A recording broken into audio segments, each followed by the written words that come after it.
But as for me, my feet had almost slipped and I had nearly lost my foothold. Here's what he's saying. I know God is good, but my feet almost slipped. I almost missed the goodness of God because I began to look around, and it seems to me that when I see the wicked and the arrogant and the unrighteous and the people that are living completely contrary to God, it seems like they have shalom. It seems like they have perfect peace. It seems like everything's working for them. Keep reading. Look at what he says in verse 4. He's talking about the wicked, they have no struggles. Their bodies are healthy and strong. They are free from common human burdens. They're not plagued by human ills.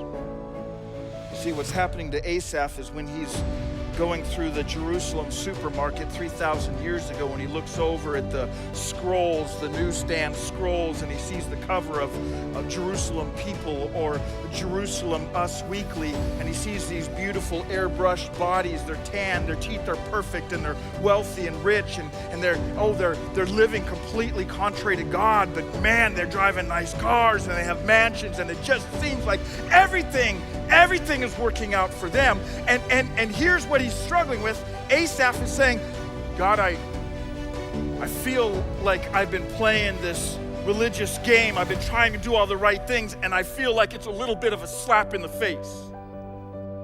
Because when I look around, it seems to me like the wicked are prospering and the righteous are suffering.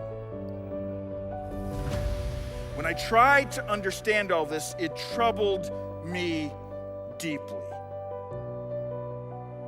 Troubled me deeply. And then you get to verse 17.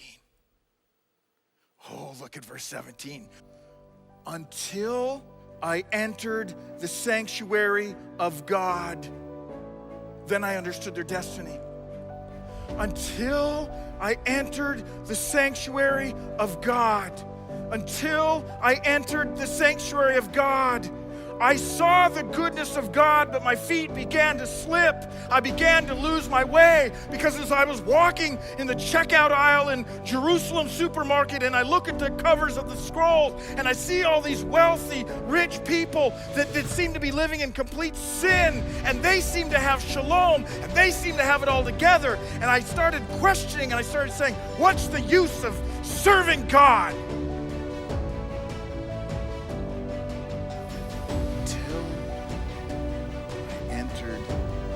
Sanctuary of God. You see, now all of a sudden he has an eternal perspective. Now all of a sudden, when he enters the sanctuary of God and begins to be reminded of how big and great and loving and graceful and merciful and just and holy our God is, he begins to see things not from a temporal perspective. He has a perspective change, but from an eternal perspective. He's seeing things through the eyes of God now.